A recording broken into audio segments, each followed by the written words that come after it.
আমরা এখানে চাই সুন্দর বাচ্চাদের যদি দ্রুত স্কুলের গঠন করবো তারা স্কুলের পাশাপাশি তাদের খেলাধুলার যাতে পরিবেশ থেকে খেলাধুলার জন্য যদি মাঠ থাকে সেই ব্যবস্থা ইনশাআল্লাহ আমরা এখানে করতে চাই।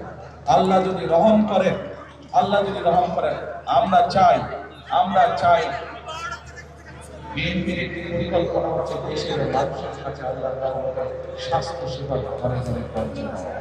আমরা চাই পরায়ণবাসী আমরা যে কাজগুলো আপনাদের সামনে তুলে ধরলাম এই কাজগুলো আল্লাহর রহমতে যদি আমরা করতে পারি ইনশাআল্লাহ একই সাথে আপনাদের চিকিৎসা ক্ষেত্রে যাতে সমস্যা না হয়, আপনাদের কাছে দূরে যেতে হাসপাতাল হবে, আপনাদের এলাকার মধ্যে ক্লিনিক থাকবে, হাসপাতাল থাকবে, সবকিছু থাকবে। এইভাবে আমরা আপনাদের এলাকাকে গড়ে তুলতে চাই, এইভাবে সাহায্য করতে চাই। আল্লাহ যদি সহায় থাকে, যেই কথাগুলো আপনাদের সামনে আমরা বলেছি, যেই কথাগুলো আমি আপনাদের সামনে বলেছি, প্রত্যেকটি কাজে ইনশাআল্লাহ আমরা বাস্তবায়ন করতে সক্ষম হব একমাত্র আল্লাহর সমর্থন থাকলে।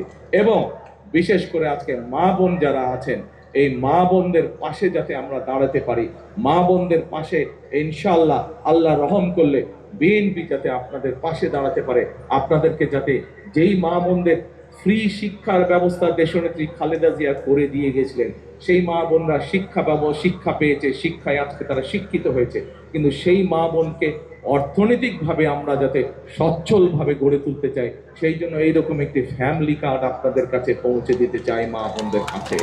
যেই ফ্যামিলি কার্ডের কথা একটু আগে আমি বলেছি, কিন্তু সকল কিছু নির্ভর করবে একমাত্র রাব্বুল আলামিনের রহমতের উপরে।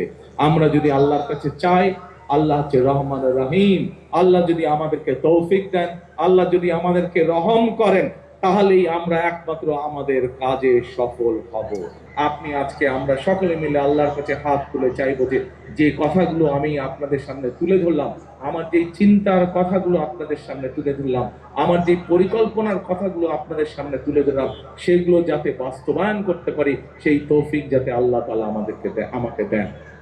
প্রিয় এলাকাবাসী, আপনারা এই এলাকায় থাকেন, আপনারা যেমন এই এলাকায় অনেকে আছেন, আপনারা আজকে বহু বছর ধরে, যুগ ধরে আপনারা বসবাস করছেন, এই এলাকায় আপনারা অনেকে বড় হয়েছেন। আমি কিন্তু আপনাদের এলাকারই সন্তান।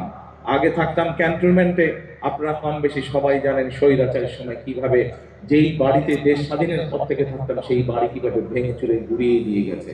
তারপরেও আমি আজও আপনাদেরই এলাকার সন্তান। আজকে আমি বরং আগে থাকতাম ক্যান্টনমেন্টে, এখন এসে উঠেছি আমি গুলশানে, আপনাদের আরো কাছাকাছি, আপনাদের প্রতিবেশী। কাজে আমি আপনাদেরই সন্তান, আমি আপনাদেরই এলাকার সন্তান। ইনশাআল্লাহ এতটুকু আপনাদেরকে বলতে পারি, যতদিন বেঁচে থাকবো, যতদিন আল্লাহর রহমত থাকবে আমার উপরে, ইনশাআল্লাহ আমি আপনাদের পাশে ছিলাম, আপনাদের পাশে আছি, ইনশাআল্লাহ আপনাদের পাশে আমি থাকবো। আপনাদের বিপদে আপদে যতটুকু পারি নিজের সাধ্য মতন আমি কড়াইলবাসীর পক্ষে থাকবো, আমি এই এলাকার মানুষের পাশে থাকবো।